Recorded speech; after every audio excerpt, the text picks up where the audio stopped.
नमस्कार. संगममध्ये तुमचं खूप खूप स्वागत आहे आणि आज आपण लगेच हा व्हिडिओ घेऊन आलो आहोत. तुमची फर्स्ट शिफ्ट झाली आहे अमरावती विभागाची लेखा व कोशागार या परीक्षेची आणि हा व्हिडिओ मी पटकन याच्यामुळे आणला आहे. आपण जो ट्रेंड ॲनालिसिस केला होता एक्झॅक्टली त्या ट्रेंडवरतीच सगळे क्वेश्चन्स आहे, म्हणून तुम्ही मी वारंवार जे टॉपिक सांगते त्याच्यावरतीच अभ्यास करून चला. जर तुम्हाला सेकंड शिफ्टच्या आधी हा व्हिडिओ मिळाला तर तुम्ही पण ह्याच टॉपिक्सची रिव्हिजन करा. का ते मी तुम्हाला आता विद्यार्थ्यांशी बोलल्यानंतर सांगते. हे बघा, आपण हे ट्रेंड ॲनालिसिसमध्ये पाहिलं होतं. नागपूर, छत्रपती संभाजीनगर, पुणे विभागामध्ये ह्या सगळ्या क्वेश्चन्स आले होते.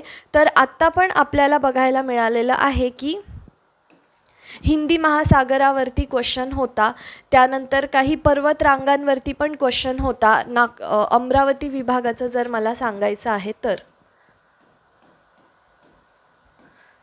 अमरावतीमध्ये आपल्याला हिंदी महासागरावरती होता, काही पर्वतरांगांवरती क्वेश्चन्स होते आणि जॉग्रफीवरती आत्तापर्यंत मला एवढे क्वेश्चन्स जे आहेत ते माझ्या समोर आलेले आहेत. एक जो होता मला कळाला आहे की एल निनोवरती पण क्वेश्चन होता.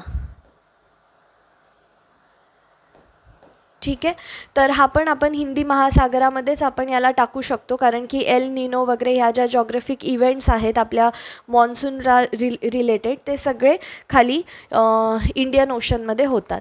त्याच्यानंतर पर्वतरांगा तर मी सांगितलं होतं तुम्हाला. आता खूप महत्त्वाची गोष्ट इथे अमरावती विभागामध्ये पुन्हा 1857च्या उठावावरती क्वेश्चन आलेला आहे. गांधीजींवरती काही आला नव्हता. त्यानंतर ऐतिहासिक पार्श्वभूमीच्या ॲक्ट्सवरती काही क्वेश्चन्स बघायला मिळाले होते. तर तुम्ही प्लीज 1857च्या उठावाबद्दल 2 क्वेश्चन्स होते बघा, इथे 2 क्वेश्चन्स होते. एक होता की लीडर कोण होतं, म्हणून तुम्ही पण लीडर कुठून कोण होते त्याचा एकदा नीट अभ्यास करा. आणि दुसरा क्वेश्चन होता की भारतीय लीडर तर ठीक आहे, पण ब्रिटिशर्सकडनं कोण होतं, जसं दिल्लीमध्ये कोण होता हेड ब्रिटिशर्सकडनं, हुडसन वगैरे हे सगळे लोक कुठून होते, असा क्वेश्चन होता. ठीक आहे, तर इथे 1857चा उठाव आणि ऐतिहासिक पार्श्वभूमी हे आपले हिरो टॉपिक आहे, तुम्ही यांना कवर करा. मूलभूत हक्काचं मी डिटेल्ड लेक्चर घेतलं होतं. आज आपल्याला अमरावतीमध्ये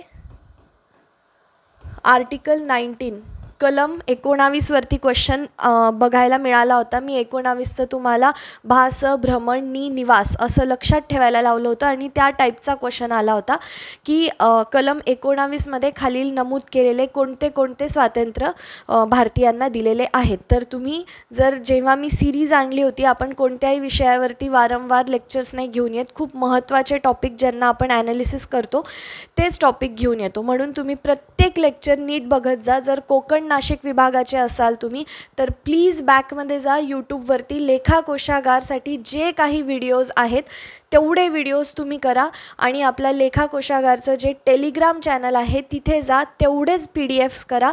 एक्झॅक्टली त्या गोष्टींमधनं क्वेश्चन येत आहे. सगळे विद्यार्थी अनुभवावरनं सांगत आहेत. आपण प्रत्येक वेळेस व्हिडिओ घेऊन येत आहे आणि तुम्हाला हिस्ट्रीमध्ये दिसेल की हो, हे डिस्कस झालं होतं संगम प्लॅटफॉर्मवर, म्हणून मी खूप अर्जंट व्हिडिओ घेऊन आले आहे की तुम्ही लक्ष द्यावं. त्यानंतर मूलभूत कर्तव्यांवरती आलेला नव्हता, मार्गदर्शक तत्वांवर आला नव्हता, पण मी तुम्हाला कालच्या लेक्चरमध्ये जेव्हा याच्यावरती संविधानावरती जेव्हा मी लेक्चर घेतलं, तुम्हाला सांगितलं की आता पार्लिमेंट आणि स्टेट लेजिस्लेचर किंवाच केंद्राचे कोणते कलम आहेत आणि राज्यांचे कोणते कलम आहे याच्यावरती फक्त कलमांवरती क्वेश्चन येते. आणि त्याच्यात मी तुम्हाला लिहून दिलं होतं इथे की राज्यपालांचं कोणतं कलम आहे, त्यानंतर मुख्यमंत्री आणि त्यांचं मंत्रिमंडळ, प्राईम मिनिस्टर त्यांचं मंत्रिमंडळ. तर एक्झॅक्टली असा क्वेश्चन आला. त्यांनी विचारलं होतं राज्यपालांचं आर्टिकल,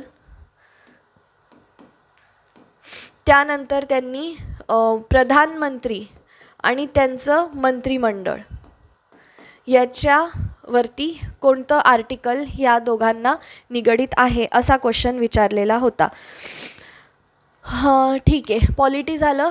आता सायन्सवरती आत्तापर्यंत माझ्यापर्यंत क्वेश्चन पोहोचलेला नाही आहे. तुम्ही जर बघत असाल व्हिडिओ तर कॉमेंटमध्ये सांगाल. कम्प्युटरवरती त्यांनी मागच्या 3 विभागांमध्ये पॉवर पॉईंटवरती विचारलं आणि ह्या वेळेस शिफ्ट प्लस काहीतरी shift plus I think alt होतं की काहीतरी होतं इज इक्वल्स टू काय.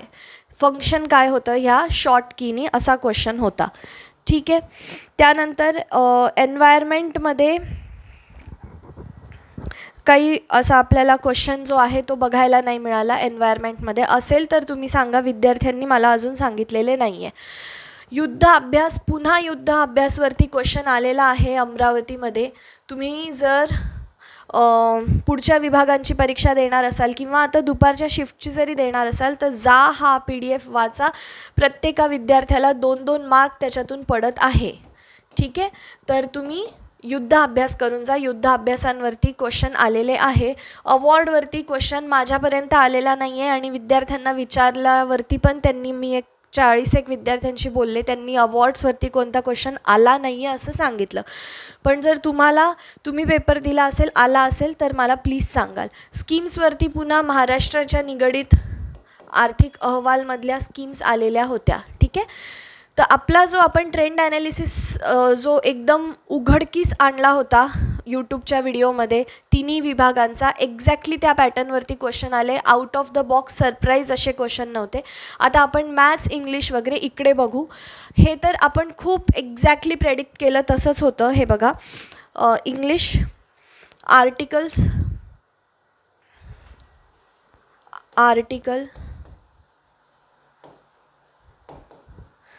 वरती एक क्वेश्चन आला आहे. ही नवीन गोष्ट आपल्याला बघायला मिळाली आहे. त्यानंतर क्लोज टेस्ट वरती 5 क्वेश्चन्स होते. इथे मी तुम्हाला एक्झॅक्टली इथे 5 लिहून दिलं होतं, तर तुम्ही क्लोज टेस्ट नीट करा सांगितलं होतं. आणि आता पण आपल्याला क्लोज टेस्टवरती 5 क्वेश्चन्स बघायला मिळाले होते. त्यानंतर पॅसेजवरती पण मी इथे 5 लिहिलं होतं. आज पण आपल्याला 5 क्वेश्चन पॅसेजेसवरती बघायला मिळाले. त्यानंतर 1 वर्ड सबस्टिट्यूशन, याच्यावरती मी तुम्हाला म्हटलं होतं 1 वर्ड सबस्टिट्यूशनचे क्वेश्चन्स वाढत चालले, 2-3 होत चालले, तर इथे आपल्याला 3 क्वेश्चन्स बघायला मिळाले. त्यानंतर इंग्लिश वोकॅबवरती आपल्याला पूर्ण मिळून 5 क्वेश्चन बघायला मिळाले. समानार्थी, विरुद्धार्थी, अँटोनिम, सिनोनिम असे क्वेश्चन्स होते. तर तुम्ही एक्झॅक्टली हा पॅटर्न आहे. एरर स्पॉटिंग, हो एरर स्पॉटिंग पण आहे. 2 क्वेश्चन्स एरर स्पॉटिंगवरती होते. ओके. आता पुढे मराठीमध्ये बघा, उतार्यावरती 5 क्वेश्चन्स होते. शब्दसंग्रह म्हणजेच त्याच्यामध्ये त्यांनी विचारलं होतं समानार्थी, विरुद्धार्थी शब्द. तुम्ही टेलिग्रामवरती जा, त्याच्यावरती मुलांच्या कॉमेंट्स पण आहेत की मॅम ह्या PDF मधनं, संगमच्या PDF मधनं आम्ही एक क्वेश्चन सॉल्व्ह करू शकलो. त्यानंतर शब्दसंग्रह म्हणजेच समानार्थी, विरुद्धार्थी, याच्यामध्ये पण आपल्याला 5 क्वेश्चन्स बघायला मिळाले. समास आणि प्रयोगवरती जास्त प्रश्न होते. 3 प्रश्न होते. प्रयोग, कर्ता, कर्मणी हे सगळे प्रयोग जे आहे तुम्ही नीट अभ्यास करून चला त्याचा, की कर्त्याचा संबंध कोणाशी असतो, क्रियापदाशी असतो, कर्मणीचा कुणासोबत असतो. ठीक आहे. ह्या सगळ्या भावे प्रयोग, हे तिन्ही प्रयोग नीट करा. खूप सोपे. भावे प्रयोगवरती जास्त क्वेश्चन येते, ज्याच्यामध्ये फक्त इथे संगीत गायले जातात. ठीक आहे. याच्यामध्ये कोण गातं आहे, कुठे गातं आहे, ह्या गोष्टीचा काही संबंध नसतो. ते भावे प्रयोग असतात. तर भावे प्रयोगावरती जास्त आपल्याला क्वेश्चन्स बघायला मिळाले. ठीक आहे. आता मॅथ्सवरती पुन्हा आपण जे पाहिलं होतं त्याच प्रकारचे मॅथ्सवरती क्वेश्चन्स आहे.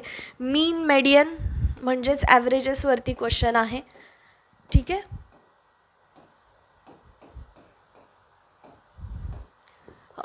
मीन मेडियनवरती क्वेश्चन सांगितले आहेत मला विद्यार्थ्यांनी. त्यानंतर एक नवीन गोष्ट बघायला मिळाली होती की टेबल फॉर्मॅट होता.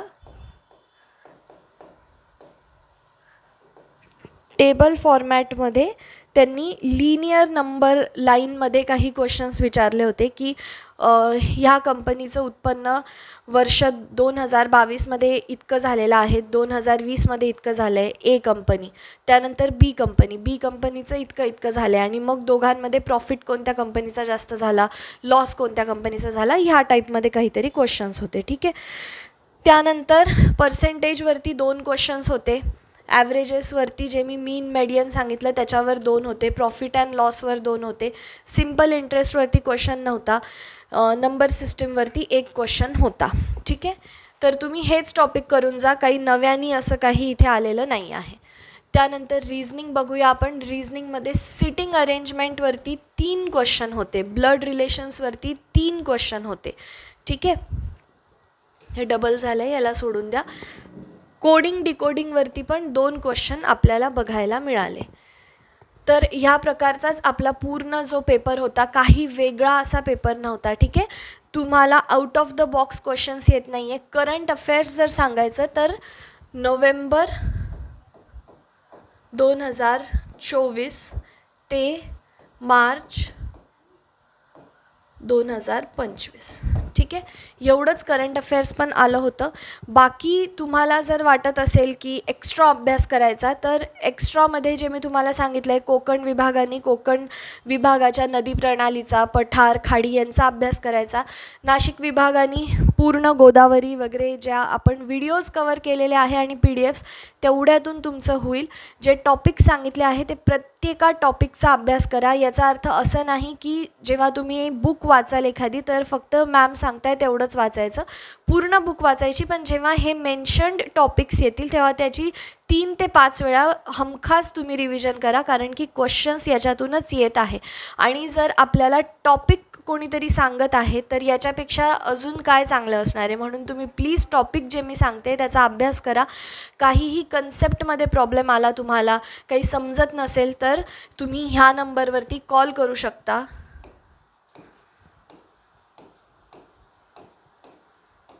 ठीक आहे, ह्या नंबरवरती कॉल कराल तुम्ही, मी तुमचे पर्सनली सगळे डाऊट्स क्लिअर करेल. अगदी हॉल तिकीट जरी नसेल तुमचं डाउनलोड होत, अभ्यासामध्ये एखादी कन्सेप्ट नसेल कळत, कोणत्याही प्रकारचा डाऊट असो, I will be there for you. फक्त तुम्ही अभ्यास नीट करा. ठीक आहे, आपल्याला 1 पोस्ट ह्यावर्षी काढायची आहे. Okay, all the best for second shift आणि बाकी विभागांच्या एक्झामसाठी पण. Thank you so much.